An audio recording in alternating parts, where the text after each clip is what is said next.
Okay, we're going to be in 1 John. We're going to finish up with chapter 4 very briefly and then move in um, to chapter 5. I don't know how my voice sounds to you. It sounds terrible to me. I don't know what it is. I feel fine. But I guess I got to give up the Benson and Hedges. Stick to Chesterfield. Smoother.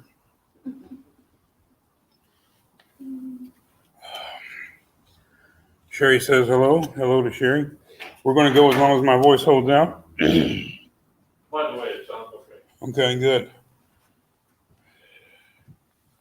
As good as it ever does, probably.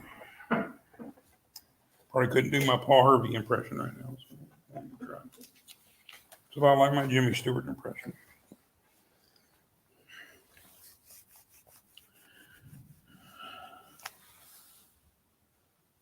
Sherry says I'm a little froggy. So maybe I'll go courting. I better not tell Sherry about that, though. Then all the my courting days are way behind me. More drinking, a couple more seconds here. Hi, Nell.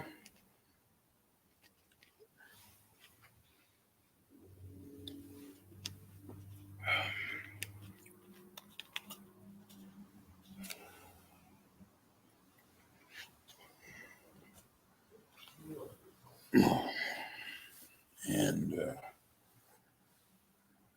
Robin says hello. So we're going to finish up chapter 4. Maybe my voice will actually improve. Who knows? Let's read quickly again verses 15 through 21. We looked at them very briefly last week. Whoever confesses that Jesus is the Son of God, God abides in him and he in God. We have come to know and have believed the love of which God has for us. God is love, and the one who abides in love abides in God, and God abides in him. By this, love is perfected with us, so that we may have confidence in the day of judgment. But as he is, so also are we in this world. There is no fear in love, but perfect love casts out fear, because fear involves punishment. One who fears is not perfected in love. We love because he first loved us. Someone says, I love God, and hates his brother, he is a liar. For the one who does not love his brother whom he has seen cannot love God whom he has not seen. And this commandment we have from him, that the one who loves God should love his brother also. And last week I just did some talking. I didn't really throw the floor open to whoever would like to say something about those verses. So we'll do that real quickly and then probably move on pretty quickly. Any thoughts on that passage?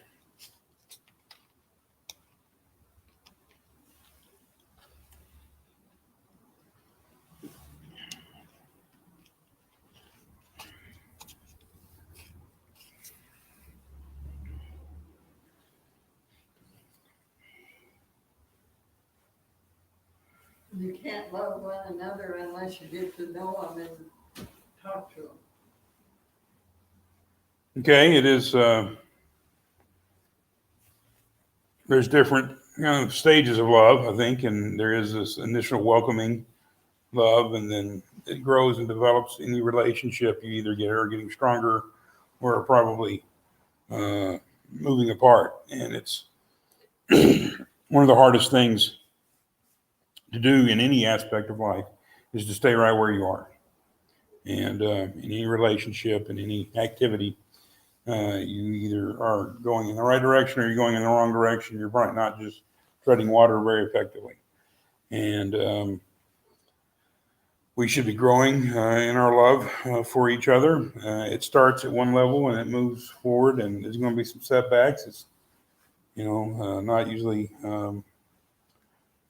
all in the straight path. I mean, we're supposed to follow the straight, narrow path, but, in relationships, there's ups and downs, and friendships as well. So we do have to get to know each other and dwell, and it's part of this perfection of love, I guess, by this love is perfected in us. So love starts out at one level and then becomes stronger and better over time. I had a professor who wrote a book, and I didn't really think it was a very good book, but I thought it had a very good premise. Maybe a better premise for a sermon than a book, and that is, I guess I'm not going to say the title because I don't want him getting mad at me. I might need a letter of reverence from him one day. But it was a book about how we have to balance as in congregations, balance individuals with the collective needs and health of the congregation. You don't obliterate the individual, and yet you don't worship the individual either. You have to look at the welfare. The congregation is a body of believers. You have to look at the whole body, but you also have to take care of each member. So it's a little bit of both. And I think we have the tendency to kind of want to compartmentalize everything. And there's some need for that, but in a way, God just kind of mixes everything up. When we try to understand the Trinity, we try to understand Father, Son, Spirit as individual beings, and yet one, we have kind of an either-or approach to those types of issues. You either are an individual or you're part of a unit. And really, most things, you're both. And that's kind of, the same professor told me a story about his daughter's wedding. Now, a lot of y'all have probably been to weddings where they have a unity candle, the big candle in the middle and the two candles on the side. And they take the two lit candles on the side, the husband and wife, and they light the unity candle. And then they put the two candles down, and then they blow out the other two little skinny candles and leave the one big candle ablaze. Sharon and I were not allowed to have candles in our wedding because we had it on a boat. They don't allow open flames on a boat. That's okay. But my professor, his daughter's wedding, they lit the unity candle and then they put the other candles back and they left them lit. They have this marriage, this new relationship, and this new family they're starting, but they're still each individually human beings as well. And there is the biblical mantra of leaving your father behind and cleaving to your wife, and the two are one, and all of this teaching, and that's true. But at the same time, we see many stories in the Bible where a husband and wife are not on the same page sometimes, and sometimes the husband pays for his foolishness while the wife is spared because she's not foolish. A guy named Nabal in the story of David, so there's this aspect and this way in which you are united, and you get to be united in interests. And I think at the conclusion of your marriage, if you're married for a long time, at the very end, it really does get so hard to separate one from the other. You know what affects one directly affects the other, absolutely. What Karen is experiencing right now as she rehabs is affecting Mark directly, right? And that kind of thing could happen early on in a marriage, but you see that more clearly in a marriage where they have been together for a long time, had kids, bought house, had careers in life, did all that together. And they live their life together, and they have a life that is their life, a singular life that is theirs. But they are still Mark and Karen, right? So that's, I think, in our church lives, as we love one another and get to know each other, it helps building up the body. It helps the body to become stronger. But at the same time, we're still individuals, and we can't treat everybody exactly the same way. I saw a good line the other day: don't treat people consistently, treat them appropriately. And I don't think that means they meant by that exactly what I'm saying right now, but most of y'all have raised kids, and if you had multiple kids, you couldn't treat them all exactly the same way, could you? They just had different needs and different expectations. You couldn't, maybe you had one kid who was a grade A, stellar student, and one kid that wasn't. It wasn't the sharpest tool in the drawer. So you had to, one you need to expect and maybe push and demand really high grades from, and the other one you're kind of C is good for you, Johnny, whatever it is. I'm not, if somebody here's got a kid named Johnny that's slow, I'm not picking on him, but you have to treat people appropriately. You can't treat everyone the same. And that's part of balancing the individual and yet making them feel welcomed, apart, valued, equally valued. Just because one child is not maybe as intelligent as the other one doesn't mean you love the lesser intelligent child any less. It's just you have a slightly different relationship with them because of that. And talking about the love, I guess it's kind of an ongoing thing, but God and Jesus showed the love for us in Him dying upon the cross for us. And that's the kind of love that we're supposed to have. And until we, as we continue to perfect our love, as I think you read in there, that's what we strive for, that kind of love. And as we said before, the Bible talks about how it'd be one thing for a man to die for a friend, but Christ died for all men, his enemies, all of that kind of stuff. And so there's a high water mark, if you will, that we should strive for. Mm-hmm. That's good. There's sometimes we serve in a way that we're comfortable or we feel gifted in serving. And yet sometimes the service required or needed is beyond our gifts or require no gifts. And sometimes it's beyond our comfort level. And Jesus washing the disciples' feet is really the ultimate paradigm of Christian service because it takes absolutely no talent, or I guess you have to have hands to do it. But that type of humble service, you didn't have to come down from heaven to wash his feet. Wash all these disciples' feet. Anybody could have done it, but Jesus did it. At the same time, there were some boundaries, weren't there? Peter said, "Wash me all, all of me." And he said, "No way, not doing that. You're clean. You don't need that. I'm doing what I'm meeting a need. There's still boundaries to some extent, but where the need exists, at some point, the boundaries may have to disappear.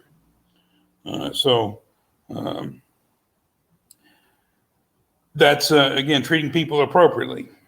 Me serving a man in the congregation might look very differently than me serving a woman in the congregation, even though they're both members of the congregation. They're both my Christian siblings. And in this world, these days, the old Billy Graham test, I'll never be alone with a woman.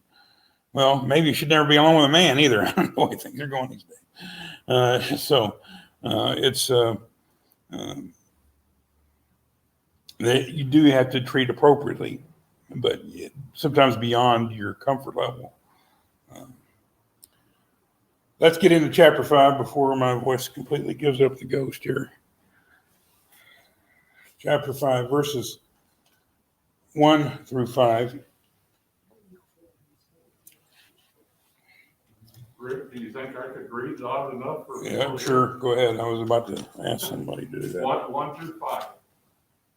Everyone who believes that Jesus is the Christ is born of God, and everyone who loves the Father loves his child as well. This is how we know that we love the children of God, by loving God and carrying out his commands. This is love for God, to obey his commands, and his commands are not burdensome. For everyone born of God overcomes the world. This is the victory that has overcome the world, even our faith. Who is it that overcomes the world? Only he who believes that Jesus is the Son of God. Thank you, sir. I hope you all got that over the internet, but it was 1 John 5, 1 through 5. That was read by Mr. Paul David. Okay, what do we think about that passage?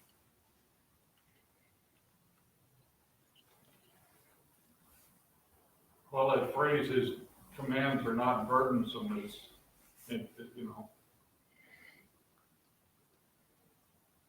that's what it says.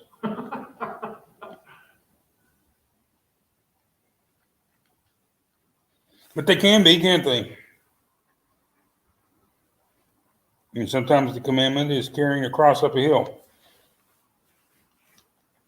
If you've been beaten over halfway to death.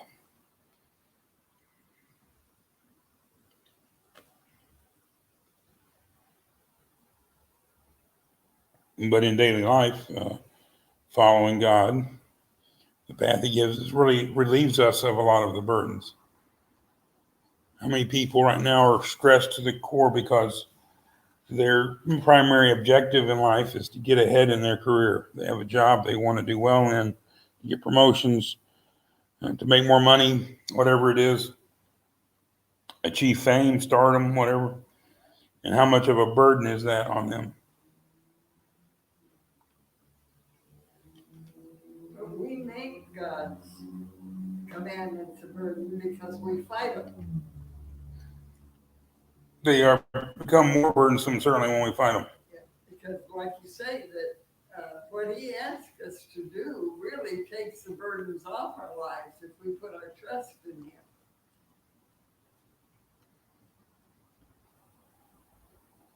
Him. The translation that I have in verse 3 is, for true love of God is this, that we habitually keep His commandments and remain focused on His precepts. And I just thought a lot about that habitual things that we make a habit to do. And, you know, I mean, we can have good habits and we can have bad habits, but when people look at us, they kind of know us by our habits. And if we have a good habit, if we're consistently, you know, following His word, His commandments and stuff, that's when our light shines. When somebody knows that they know we're somebody who they look to, they know that we're going to be a kind person.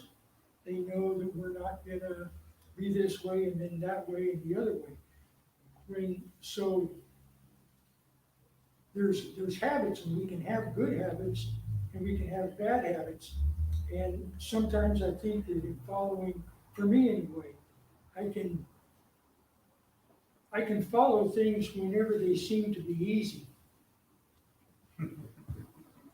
And maybe I can even do them when they're hard sometimes, but I leave it as kind of my choice instead of making it a habit. But when there's an opportunity to do something good, that's what I'm going to do. And instead of hee-hawing around and maybe, well, I don't know about this time. But I don't know, I like that word habit, because I think that that's what we're trying to do in our life, is habitually follow His commandments and not to pick and choose when we want to do it. Well, I think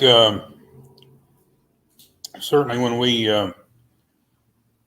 manifest in our lives the precepts, God's precepts, the ones we have embraced and accepted, when it impacts how we live, the choices we make, it gives us a chance to be, I think, freed from the burden of disobedience. Yes. But it also testifies to the world of who we are. And I think where the church has lost a lot of status in the last 50 or 60 years is in the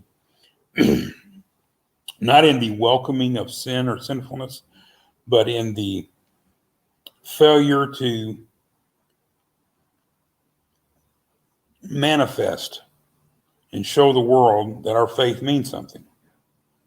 To want to be accepted, to want to be welcomed rather than to welcome. You know, I've seen it. I'm not going to name any names, but certainly there are Christian leaders that love to be around powerful people that love to be around celebrities, that want to be accepted in, they want to go on the talk shows and be the cool Christian or whatever. Don't be that dorky guy from, Walla Walla that, doesn't go to a movie he might want to see because of something in it or something like that. I'm a cool guy. I can see all that. I can say all that. I can do all that because I'm a cool Christian. And ultimately, that just makes Christianity mean nothing in the eyes of people. If it doesn't change anything, if it doesn't even change you. You're going to change you, why should they do it? If we fit right in all the time,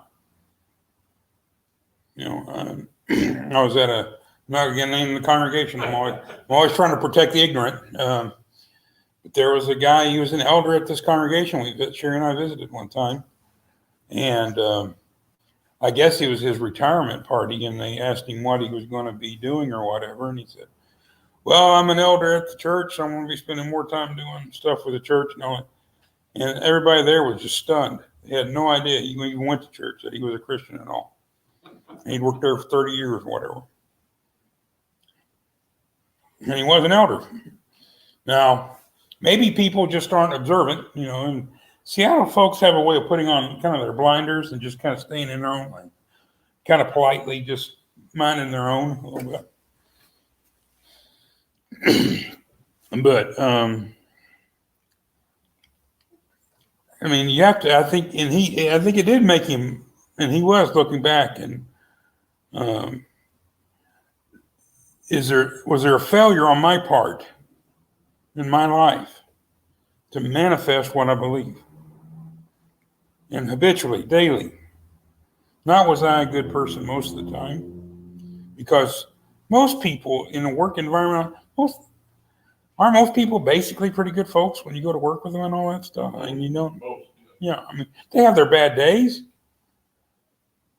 but they don't, it's their job. They want to keep their job. They need the paycheck. They do their job. They kind of keep their private lives to themselves. But as you get to know them over time, you find out, how many kids they've got, and if they coach the soccer team, and, if they like to go hunting and fishing, or if they want to, bowl or something like that. You kind of find out these things. And if people have been around you for a really long time and they have no idea you're a Christian, the old adage, if it became a crime to be a Christian, would they have enough evidence to convict you? Well, how about this? If it became a crime to become a Christian and people were ratting each other out, would they rat you out? Do you know any Christians? And they know you, and no, I don't know any. I'll give you $100 for every Christian you give me. I don't know. Yeah. So it should manifest, and it should be seen in love. It should be seen daily. There's going to be failings. There's going to be shortcomings. We experience the difficulties in life that everybody else experiences. But how we handle them, how we treat people, and daily, I think one of the best things we can do is work on how we resolve disputes in our lives, whether it's work, family, school, whatever setting we have. What happens when we have a disagreement, a sharp disagreement with someone? How do we resolve that? How do we act when we have been the bad guy? When we've done something wrong? We're always, I think pretty uncomfortable ever admitting we were the bad guy. I couldn't do that. I'm a Christian. How do we show this desire to heal a relationship? Do we show the desire to admit our own wrongdoing, our own fault in the whatever has happened? Do we apologize? If you're a man who's been married for any length of time, you've had to apologize. Old saying, love means never having to say you're sorry. Good luck with that. Try that approach and see how long it lasts. Love means you're saying you're sorry a lot.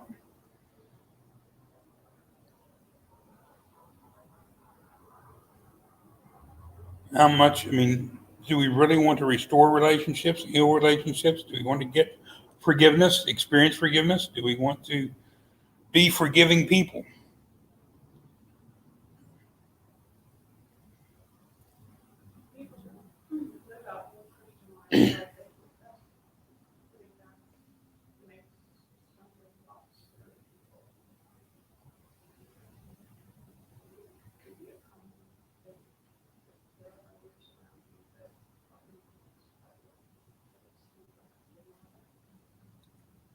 Okay, are you saying that if we proclaim Christianity when we fail, we become a stumbling block to others?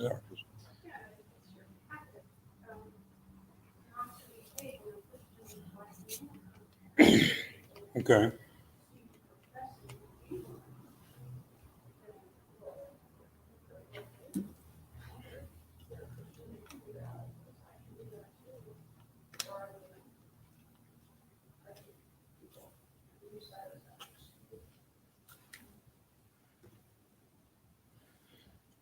No, it's I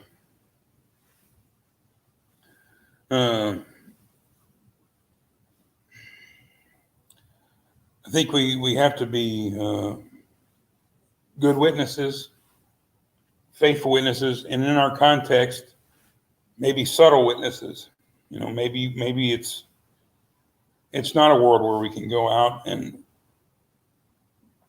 you know, pass out Bible tracts at work. I don't know how well that would work at PDs. They would not be welcome. I don't think it. I mean, you're probably getting fired right off the bat. You pass out Avon things, Avon catalogs. Anywhere in America, you're allowed to make money, I think, one way or another. But it's, you know, there are boundaries, and honestly, I don't want to go. If I had a job like PD's or like you had, or Ray had, or Ed had, yeah, I wouldn't want to go there and have the Mormon guy handing me a copy of Mormon literature constantly. Our neighbors are Mormons, and the 18-year-old elders come over to visit him quite a bit. You know, they say hello to me. I say hi and move on. I don't want to get into it with them. I don't want to talk. I mean, they got their thing, and they obviously believe it pretty strongly, or they wouldn't be out there doing all that. I'm not sure how much my neighbor believes it, but the elders believe it. But hopefully they know I'm a Christian by the fact that on Sunday morning I get up and go to church. Wednesday night I get up and go to church. They may not know what I do, but they should know I'm a Christian. But I don't. You know, I haven't handed them Bible tracts. I haven't, you know, done any of that. But just in our daily lives, people pick up on that. And the more they're around us, the closer they are to us. So, this is kind of these verses really are a summation of the three tests that John has given his readers to evaluate the authenticity, not just of gospel teaching, but also of the gospel teachers, that they are faithful or living godly lives, and that they love one another, they love the brothers, love the children of God, and then that they believe. Did you have something right? Okay. And the belief test is interesting. This passage, as much as this book is known about love, and it certainly emphasizes love quite a bit, our victory that overcomes the earth, that overcomes the world, is faith. 1 Corinthians 13, Paul says the greatest three things abide: faith, hope, and love, and the greatest of these is love. Here John says what overcomes the world is, the victory is in faith. So really all three of those things are absolutely necessary in the long run to have a healthy and, I believe, saving relationship with God. You have to believe in him. You have to love him and love those who bear his image. And you have to have hope. You have to hope that it means something, that eventually there will be a reward. Eventually, this will be a beneficial thing to you as an individual, not just something that's going to make the world a better place to live. It's got to be something that benefits you for it to endure. And at times, our faith can be weak, and we may not have a lot of hope. We may be depressed, or we may be just looking at the world too much and seeing the state of it and thinking there's not much hope. But if we have love, we remain faithful, we act out of love. Even maybe Mary going to the tomb, not believing that Jesus was risen, not hoping that Jesus was risen. She went to the tomb to take care of his body out of love. But just being a loving person all the time, eventually, if the love isn't nourished with faith, if faith isn't nourished with love. Well, going back to what Ed was talking about the habit, and once something becomes your habit or your normal you, a lot of this other stuff will take care of itself, and whether it's just it's your habit to be at the building anytime the doors are open. There's a lot of things that come up that aren't going to be a challenge because it is your habit to do this. Like you said, if your habit is to treat people properly or in a loving way, when things come up, you will handle them differently than if it's not your habit. And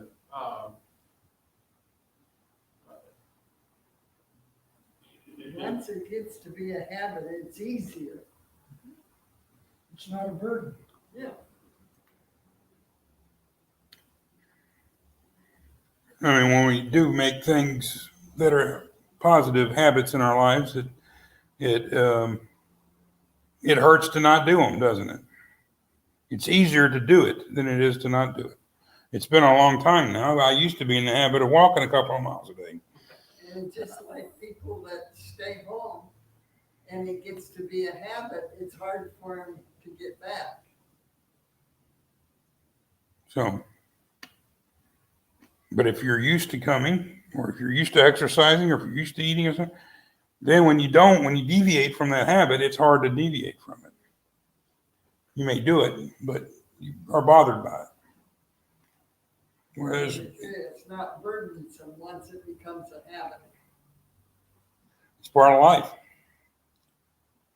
So, those three things: faith, hope, and love. And he doesn't really have necessarily so much hope. It's more obedience, love, and belief. So obedience, love, and faith. But he's less about hope as it is confidence.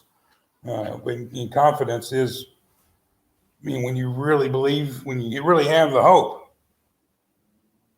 when that hope is real, you have confidence that it's going to happen.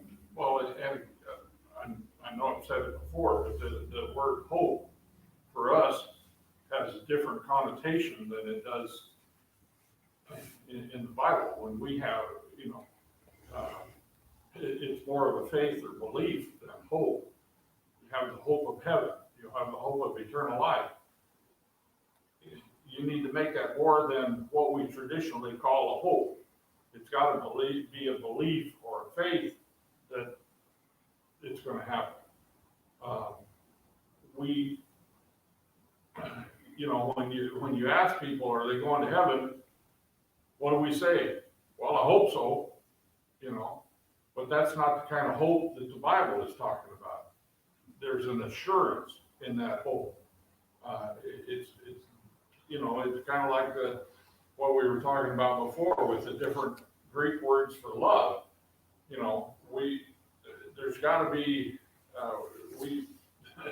we have regularly a different connotation of hope. We're hoping that we get, I hope you get a bicycle for Christmas, but you may or you may not. and we hope we win the lottery. Well, one problem is you got to play the lottery before you can win it. So my hope that I win it is, is a false hope because I got to play it first. But anyway, there's a difference to the biblical hope and our human hope. Well, there's a country western song that says, "We pray to Jesus and we play the lotto." So it's a misunderstanding. Hope is when you buy a lottery ticket, your hope hits.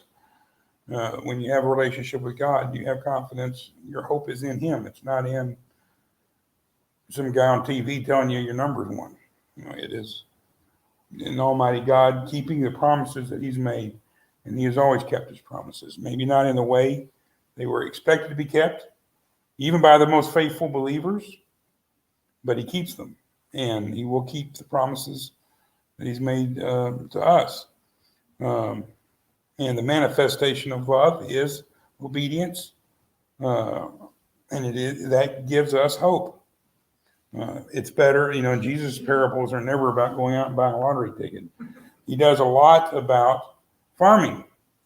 And, to an extent, that's a better one. At some point, though, sometimes the crop doesn't come in, does it? Sometimes the cow that you're expecting to give you the calf is stillborn. Or it dies shortly after it's born. It kills his mom on his way out. That happens sometimes. Used to happen a lot, probably.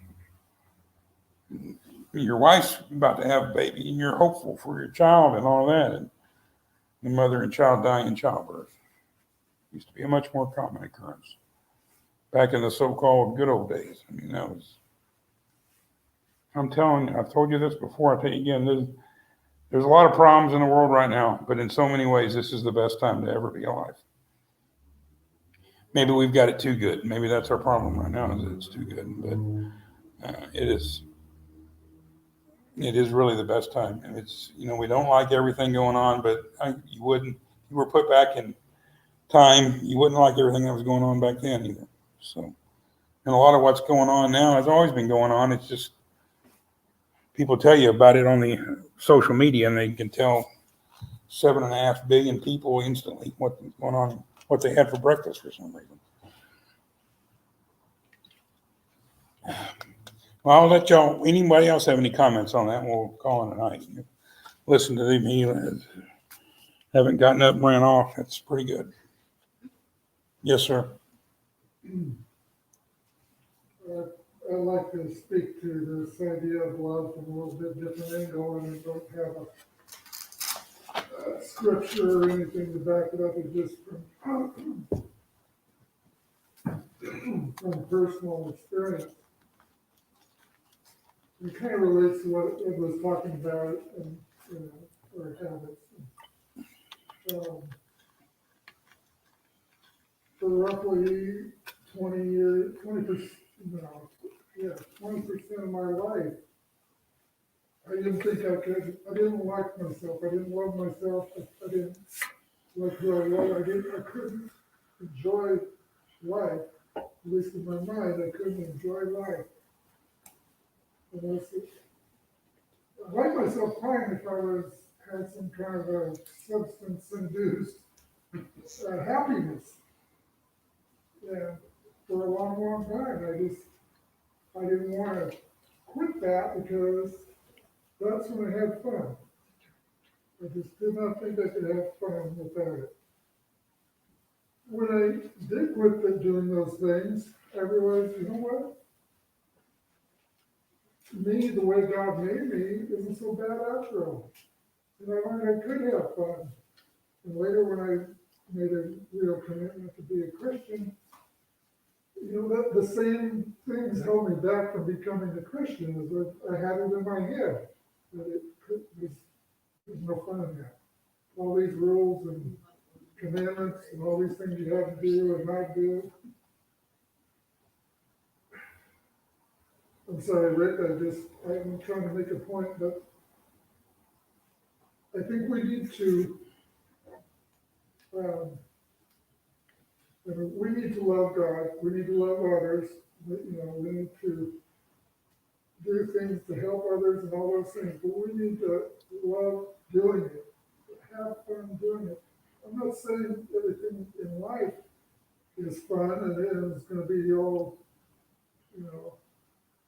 always a wonderful thing, but I think that's where if we're loving what we're doing, that's when people are gonna see those habits.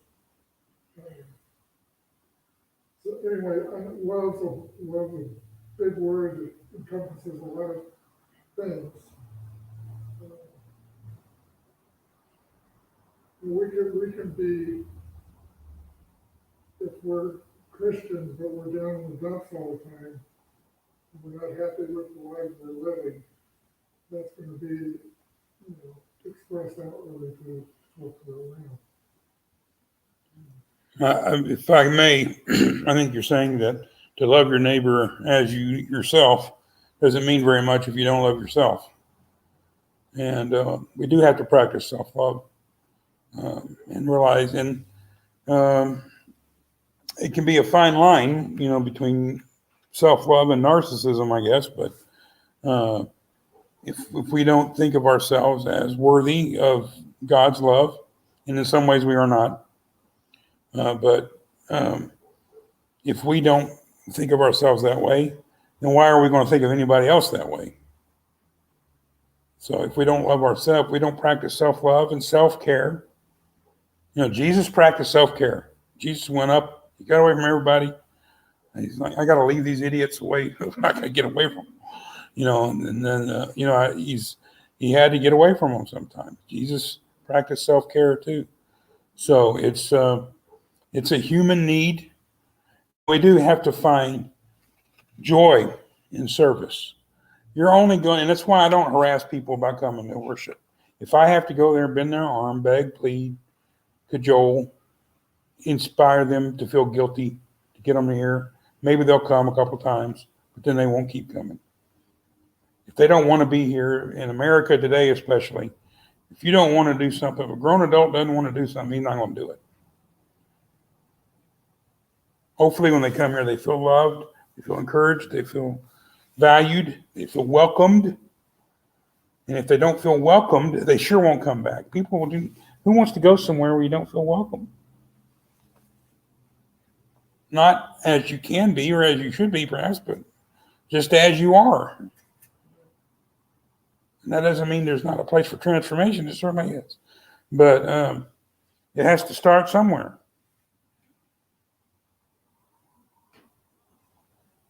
Okay. Nell says she hopes I can get better so I can preach Sunday. Some were saying it would be nice if he could preach any Sunday, but that's thank you, Nell.